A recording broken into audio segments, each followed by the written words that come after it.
Hi, എല്ലാവർക്കും നമസ്കാരം. എൻ്റെ പുതിയ വീഡിയോയിലേക്ക് എല്ലാവർക്കും ഹാർദവമായ സ്വാഗതം. ഇന്ന് നമ്മൾ സംസാരിക്കാൻ പോകുന്നത് നമ്മുടെ എല്ലാവരുടെയും ജീവിതവുമായി നേരിട്ട് ബന്ധപ്പെട്ട ഒരു പ്രധാന വിഷയത്തെക്കുറിച്ചാണ്.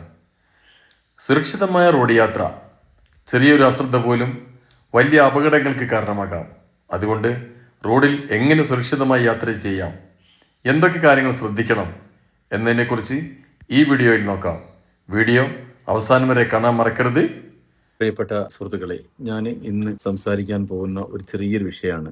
നമ്മളെല്ലാവരും നിത്യജീവിതത്തിൽ വളരെ കണിശമായും കർക്കശമായും പാലിക്കേണ്ട ചില കാര്യങ്ങൾ എന്ന് പറഞ്ഞാൽ, നമ്മൾ ഓരോരുത്തരും ഓരോ ദിവസവും വാഹനങ്ങളുമായിട്ട് റോഡിലിറങ്ങുന്നവരാണ്. ജോലി സംബന്ധമായി കടകളിലോട്ട് പോകുന്നവരായി പല ആവശ്യങ്ങൾക്ക് നമ്മൾ റോഡിലിറങ്ങി വണ്ടി ഓട്ടുന്നവരാണ്. ഇന്ത്യ രാജ്യത്ത് വാഹനം ഓടിക്കുമ്പോൾ പാലിക്കേണ്ട വളരെ കർക്കശമായ ചില നിയമങ്ങളുണ്ട്. റോഡിൽ പാലിക്കേണ്ട ചില നടപടികളുണ്ട്. അതിനെക്കുറിച്ചാണ് എനിക്ക് നിങ്ങളോട് പറയാനുള്ളത്. ദിവസവും എന്നാണ് ഞാൻ രാവിലെ ഒരു 30 കിലോമീറ്ററോളം ദിവസം ഞാൻ വണ്ടി ഓടിക്കുന്ന ഒരാളാണ്. അതുകൊണ്ട് തന്നെ റോട്ടിലുണ്ടാകുന്ന സംഭവ വികാസങ്ങളെ വളരെ വൃത്തിയായിട്ട് എന്നും നിങ്ങളെല്ലാം കാണുന്ന പോലെ ഞാനും കാണുന്നു. അപ്പോൾ എന്നിലുണ്ടായ ചില ആശയങ്ങളും ഉളവാക്കിയ ചില കാര്യങ്ങളും നിങ്ങൾക്കുമായി പങ്കുവയ്ക്കാനാണ് ഞാൻ ഉദ്ദേശിക്കുന്നത്. നമ്മളെല്ലാവരും തിരക്ക് പിടിച്ച ജീവിതത്തിൽ കൂടെ നീങ്ങുന്നവരാണ് അല്ലെ? എല്ലാവർക്കും തിരക്കുണ്ട്. പെട്ടെന്ന് എല്ലാവർക്കും നമ്മൾ വിചാരിച്ച സ്ഥലത്തേക്ക് എത്തണം, തിരിച്ചും അതേപോലെ പെട്ടെന്ന് വീട്ടിലോട്ട് എത്തണം എന്നൊക്കെ നമ്മൾ എന്നും വണ്ടി കയറുമ്പോൾ തന്നെ ആഗ്രഹിക്കാറുണ്ട്. പക്ഷേ സാന്ദർഭികമായ നിമിഷങ്ങൾ നമ്മളെ ട്രാഫിക് ജാമിൽ കൊണ്ടെത്തിക്കും. പറയത്തക്കായിട്ട് ട്രാഫിക് ജാം എന്ന് പറയുമ്പോൾ ഒരു പക്ഷേ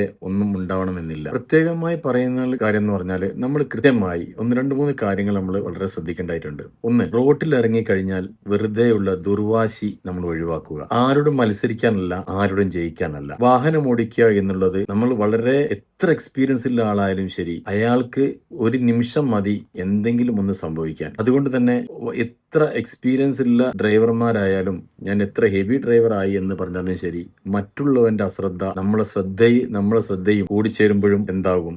ആക്സിഡന്റ് സംഭവിക്കും. അതുകൊണ്ട് നമ്മൾ ആദ്യമായിട്ട് ചെയ്യേണ്ടത്, റോഡിൽ ഇറങ്ങിയാൽ ദേഷ്യം, വാശി ഇതെല്ലാം നമ്മൾ ഒഴിവാക്കണം. മത്സര ബുദ്ധിയോട് കൂടി ഒരിക്കലും തന്നെ നമ്മൾ വാഹനം ഓടിക്കരുത്. മര്യാദ എന്നൊരു സംഭവം നമ്മൾ വളരെ ക്ഷമാപൂർവ്വം റോഡിൽ പാലിക്കേണ്ടതായിട്ടുണ്ട്. എന്തുകൊണ്ടെന്നാൽ അത് നമ്മളെന്ന കാത്തിരിക്കുന്നവർക്ക്, നമ്മൾ തണലേകുന്നവർക്ക് എല്ലാം നമ്മളെ കാണാനും നമ്മളായിട്ട് വീണ്ടും ജീവിതമുണ്ടെങ്കിൽ ജീവിച്ചു തീർക്കാനൊക്കെ ഉള്ള ആൾക്കാർ പുറത്ത് കാത്തു നിൽക്കുന്നുണ്ട് എന്നുള്ളൊരു ധാരണ, ഒരു ബോധം എപ്പോഴും നമ്മളെ മനസ്സിലുണ്ടാവണം. ഏറെക്കുറെ ഒരുപാട് ആക്സിഡന്റുകൾ പക്ഷേങ്കിൽ കുറയും എന്നുള്ളത് എന്തുകൊണ്ടാണെന്ന് വെച്ചാൽ, വാശി ഒഴിവാക്കി കഴിഞ്ഞാൽ തന്നെ റോട്ടിൽ ഒരുപാട് അപകടങ്ങൾ നമുക്ക് കുറക്കാൻ കഴിയും. അതൊരു സംശയം വേണ്ട. ഇനി നമ്മൾ ഇത്ര ശ്രദ്ധിച്ചാലും എതിരെ വരുന്ന വാഹനത്തിന് അല്ലെങ്കിൽ ആ ഡ്രൈവർക്ക് ഇത്തരം ഒരു അശ്രദ്ധ വന്നു കഴിഞ്ഞാലും നല്ലവണ്ണം പോകുന്ന നമ്മളെ കാര്യം കഷ്ടത്തിലാവും. അതുകൊണ്ട് തന്നെ ലൈൻ അച്ചടക്കം അത് വളരെ നിർബന്ധമാണ്. സ്വന്തം ലൈനിൽ തന്നെ വണ്ടി ഓടിക്കുക. എപ്പോഴും ഒരിക്കലും തന്നെ ഇൻഡിക്കേറ്റർ കൊടുക്കാതെ ലൈൻ മാറ്റരുത്. അതേപോലെ മറ്റുള്ളവരെ മറികടക്കാൻ അപകടകരമായ രീതിയിൽ വെട്ടിക്കയറരുത്. ഇതും നമ്മൾ ശ്രദ്ധിക്കേണ്ട കാര്യം. ഇത്തരം ഈ 3 കാര്യങ്ങൾ നമ്മൾ വളരെ വളരെ ഇമ്പോർട്ടന്റ് ആയിട്ട് മനസ്സിൽ സൂക്ഷിക്കേണ്ട കാര്യം. ഇത് കൃത്യമായി നമ്മൾ ചെയ്താൽ ഒരു പരിധിവരെ നമ്മുടെ സ്വന്തക്കാർക്ക്, നമ്മളെ പ്രതീക്ഷിച്ച് ജീവിക്കുന്നവർക്ക് നമ്മളെ കാണാൻ കഴിയും. പിന്നെ വേഗത പരിധി അത് മാക്സിമം നമ്മൾ ചെയ്യുക. നമ്മൾ ഒരു അപകടങ്ങൾ വരുത്തക്ക രീതിയിലുള്ള വേഗത ഒഴിവാക്കുക. റോഡിന്റെ അവസ്ഥ, കാലാവസ്ഥ അനുസരിച്ച് മാത്രമേ നമ്മൾ ഡ്രൈവിംഗ് ചെയ്യാവൂ. നല്ല മഴക്കാലത്ത് നമുക്കറിയാം, ഓയിലെല്ലാം വീണ് റോഡിൽ ആകെ ഒരു കൊഴുപ്പ് രൂപത്തിലായി നിൽക്കുന്ന സമയത്തായിരിക്കും നമ്മൾ പുതുമഴയിൽ വണ്ടി എടുക്കുന്നത്. വണ്ടിയുടെ ബ്രേക്ക് ചവിട്ടിയാൽ ഒരിക്കലും തന്നെ നിൽക്കണമെന്ന് നിർബന്ധമില്ല. മറ്റൊരു കാര്യം, ലക്ഷ്യസ്ഥാനത്തേക്ക് നമ്മൾ എത്തിച്ചേരാൻ ഒരു 5 മിനിറ്റ് മുന്നേ നമ്മളെ വീട്ടിൽ നിന്ന് ഇറങ്ങിയാൽ, ഒരു 10 മിനിറ്റ് മുന്നേ നമ്മൾ വീട്ടിൽ നിന്ന് ഇറങ്ങിയാൽ വളരെ സാവധാനത്തിൽ, ഒരു തിരക്കും കൂടാതെ നമ്മൾ വിചാരിച്ച ലക്ഷ്യസ്ഥാനത്തേക്ക് നമുക്ക് എത്തിപ്പെടാനും കഴിയും. ഞാൻ മറ്റുള്ള രാജ്യങ്ങളിൽ ഒക്കെ പോകുന്ന സമയത്ത് പോയപ്പോൾ അവിടെയൊക്കെ കണ്ടൊരു കാര്യം എന്ന് പറഞ്ഞാൽ, വെറുതെ ഓണടിക്കുന്ന ഒരു സംഭവം അവിടെ ഇല്ല. എല്ലാവരോടും വളരെ മാന്യത, എല്ലാവരോടും വളരെ റെസ്പെക്റ്റോട് കൂടിയിട്ടാണ് അവിടെ ഡ്രൈവിംഗ് ചെയ്യുന്നത് എന്നുള്ളതാണ്. അത് കാണുമ്പോൾ തന്നെ എൻ്റെ നാട്ടിലും അല്ല എൻ്റെ രാജ്യത്തും ഇതേപോലെ വന്നിരുന്നെങ്കിലെന്ന് നമ്മൾ ഒരിക്കലെങ്കിലും ആശിച്ചു പോകും. അത്രക്ക് മര്യാദയും അത്രക്ക് വൃത്തിയുമാണ് അവിടുത്തെ ഡ്രൈവിംഗ് എന്ന് പറയുന്നത്. അനാവശ്യമായിട്ട് ഓണടിക്കുന്ന ഒരു സംഭവമേ ഇല്ല. ഹോൺ ആവശ്യത്തിന് മാത്രം, അപകടം ഒഴിവാക്കാനോ അല്ലെങ്കിൽ അതേപോലെ എന്തെങ്കിലും മുന്നറിയിപ്പ് നൽകാനോ മാത്രമേ നമ്മൾ ഹോൺ അടിക്കാവൂ. അല്ലാത്ത പക്ഷം അത് മറ്റുള്ളവരുടെ ശബ്ദ മലിനീകരണത്തിനും മറ്റുള്ളവരെ ബുദ്ധിമുട്ടിക്കലും ആകുമെന്നുള്ളതിന്, മറ്റുള്ളവരെ ബുദ്ധിമുട്ടിക്കുക ആണെന്നതിൽ യാതൊരു സംശയമില്ല. പിന്നെ മറ്റുള്ളൊരു കാര്യം, 4 ചക്ര വാഹനങ്ങളിലാണെങ്കിൽ നമ്മൾ തീർച്ചയായും ബെൽറ്റ് ഉപയോഗിക്കണം. 2 ചക്ര വാഹനമാണെങ്കിൽ തീർച്ചയായും ഹെൽമെറ്റ് ഉപയോഗിക്കണം. അതൊക്കെ നമുക്ക് കോമൺ ആയിട്ട് നമ്മൾ എപ്പോഴും അറിയുന്ന കാര്യമാണെങ്കിൽ ഇല്ലെങ്കിൽ പെട്ടെന്ന് ഫൈൻ കിട്ടുന്ന കാര്യം. മറ്റുള്ള ഞാൻ ആദ്യം പറഞ്ഞ കാര്യങ്ങളൊന്നും ഫൈനല്ല പ്രധാനം.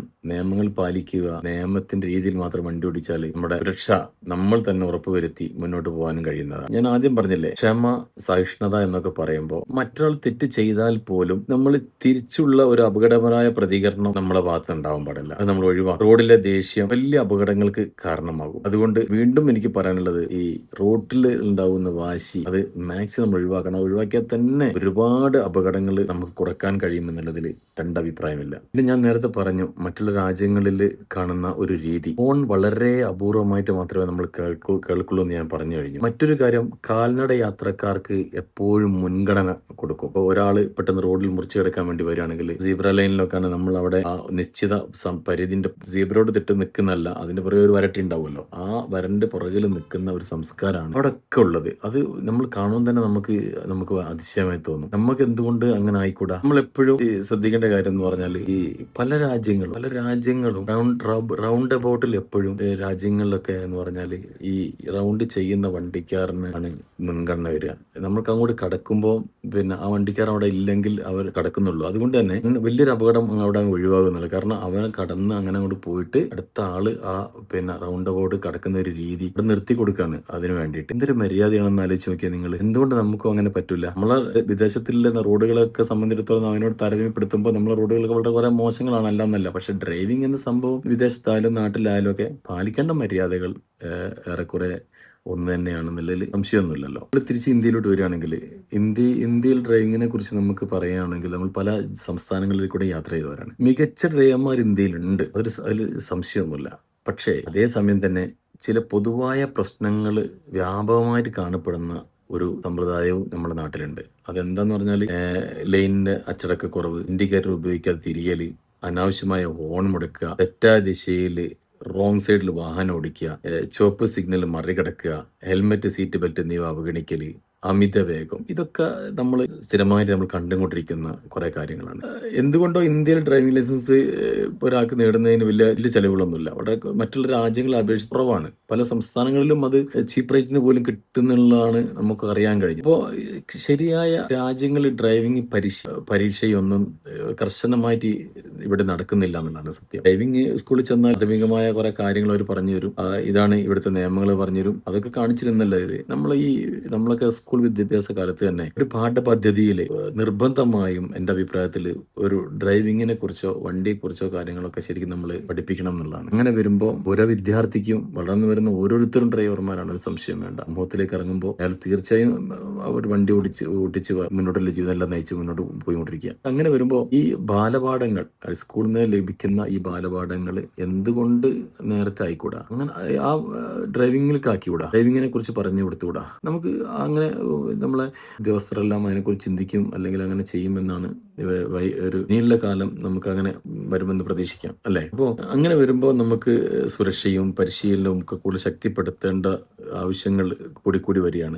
പഠനങ്ങളും അത്തരം കാര്യങ്ങൾ ചൂണ്ടിക്കാട്ടുന്നുണ്ട് താനും. എനിക്ക് നിയമം അറിയാം എന്നതിലുപരി ഞാൻ അത് പാലിക്കും എന്ന ഒരു മനോഭാവം സ്വീകരിക്കുക. മറ്റുള്ളവർ തെറ്റ് ചെയ്താലും നമ്മൾ ശരിയായ രീതിയിൽ വാഹനം ഓടിക്കുക. കുട്ടികൾക്കും കുടുംബങ്ങൾക്കും നല്ല ഡ്രൈവിംഗ് മാതൃക കാണിച്ചു കൊടുക്കുക. റോഡ് എല്ലാവരുടെയും പൊതുവായ സ്ഥലമാണെന്ന് ഓർക്കുക. എല്ലാവരും ടാക്സ് കൊടുത്തിട്ടാണ് നിരത്തുകളിലേക്ക് വാഹനം ഇറക്കുന്നത്. അതുകൊണ്ട് തന്നെ എല്ലാവർക്കും തുല്യമായ അവകാശമാണ്. വലിയ ഡ്രൈവർ എന്നോ ചെറിയ ഡ്രൈവർ എന്നോ വലിയ വാഹനം എന്നോ ചെറിയ വാഹനം എന്നോ ഒന്നും ഇവിടെ ഒരു വ്യത്യാസവുമില്ല. എല്ലാവരും ടാക്സ് അടിച്ചിട്ടാണ് നമ്മൾ റോഡിലോട്ട് വാഹനം ഓടിക്കുന്നത്. അപ്പൊ എല്ലാവർക്കും തുല്യ നീതി, തുല്യ അവകാശങ്ങളാണ് റോഡിനെ സംബന്ധിച്ചുള്ളത്. നമ്മൾ ഇത്തരം കുറച്ച് കാര്യങ്ങൾ നമ്മളൊന്ന് ശ്രദ്ധിച്ചു കഴിഞ്ഞാൽ നമുക്ക് ഈ വലിയ അപകടങ്ങൾ ഒഴിവാക്കാൻ കഴിയുന്നതാണ്. നമുക്കറിയാവുന്നതാണല്ലോ, ഇപ്പോൾ വയനാട് ചുരമൊക്കെ ഇറങ്ങുന്ന സമയങ്ങളിൽ നമ്മൾ നിത്യമായി കണ്ടുകൊണ്ടിരിക്കുന്നതാണ്. വളരെ ലൈനിൽ വളരെ വൃത്തിയായിട്ട് വണ്ടി ഇങ്ങനെ നിൽക്കുന്നതിനിടയ്ക്ക് ഒന്നോ രണ്ടോ ആകൊക്കെ ഇടയ്ക്ക് ഇങ്ങനെ തോന്നും, ഇങ്ങനെ ഒന്ന് ഓവർടേക്ക് ചെയ്ത് മുന്നോട്ട് അങ്ങോട്ട് പോയാൽ എന്താണെന്നുള്ളത്. അങ്ങനെ പോവുകയും ചെയ്യും. ഇപ്പം അയാളെല്ലാം തിരിച്ച് അതേ റൂട്ട് തിരിച്ച് ഇങ്ങോട്ട് എത്തിക്കുന്ന ഒരു അവസ്ഥ ഉള്ളത്. നമ്മൾ ആകെ നാണം കെട്ട് മാനക്കേടായി ഒക്കെ നമ്മൾ വണ്ടി എടുത്ത് ബാക്കോട്ട് പോകേണ്ട അവസ്ഥയുണ്ടാവും. ജനങ്ങൾ ഏത് രീതിയിൽ പ്രതികരിക്കുന്നൊന്നും നമുക്ക് പറയാൻ കഴിയില്ല. അപ്പോൾ അതൊക്കെ മര്യാദയോടുകൂടി വളരെ ശാന്തമായിട്ട് നമ്മൾ വണ്ടി ഓടിക്കുകയാണെങ്കിൽ ഒരു സംശയവും വേണ്ട, ഈ ഒരുപാട് റോഡ് അപകടങ്ങൾ, മരണങ്ങൾ നമുക്ക് കുറക്കാൻ കഴിയും. അതേപോലെ പ്രധാനമായിട്ട് പറയാൻ മറന്ന മറ്റൊരു കാര്യമാണ്, ലഹരികൾ ഉപയോഗിച്ചുകൊണ്ട് ഒരിക്കലും തന്നെ വാഹനം ഓടിക്കാൻ ശ്രമിക്കരുത്. അജിത്തും അനുവദീയമല്ല. നമ്മൾ നമ്മളെ കാര്യമാണല്ലോ ശ്രദ്ധിക്കേണ്ടത്. അതുകൊണ്ട് ഒരു രീതിയിലുള്ള ലഹരി പദാർത്ഥങ്ങളും വാഹനം ഓടിക്കുന്നതിന് മുന്നേ ഉപയോഗിക്കരുത്. അത് മറ്റുള്ളവരുടെ ജീവൻ അപഹരിക്കും എന്നതുകൊണ്ട് നമ്മൾ കൊണ്ട് മറ്റുള്ളവരുടെ ജീവൻ അപഹരിക്കുക, അല്ല നമ്മൾ മരണപ്പെടുക എന്ന് പറയുമ്പോൾ ജീവിതത്തിൽ ഉടനീളം നമുക്ക് ഒരു സമാധാനം കിട്ടാത്ത ഒരു അവസ്ഥയായിരിക്കും ഉണ്ടാവുക. അതുകൊണ്ട് ഇത്തരം കാര്യങ്ങൾ, ഞാൻ ഈ പറഞ്ഞ കാര്യങ്ങളിൽ തെറ്റുകളൊക്കെ ഉണ്ടാകാം, എങ്കിലും ശ്രദ്ധാപൂർവം കേട്ടിരിക്കും എന്ന് ഞാൻ വിചാരിക്കുന്നു. അപ്പോൾ പ്രിയപ്പെട്ടവരെ, ഇത് ഷെയർ ചെയ്യുക, മറ്റുള്ളവർക്ക് എത്തിക്കുക. ഒക്കെ നിങ്ങളെ വിലയേറിയ അഭിപ്രായങ്ങൾ ഞാൻ സ്വീകരിക്കുന്നതാണ്. എല്ലാവർക്കും നന്ദി, നമസ്കാരം.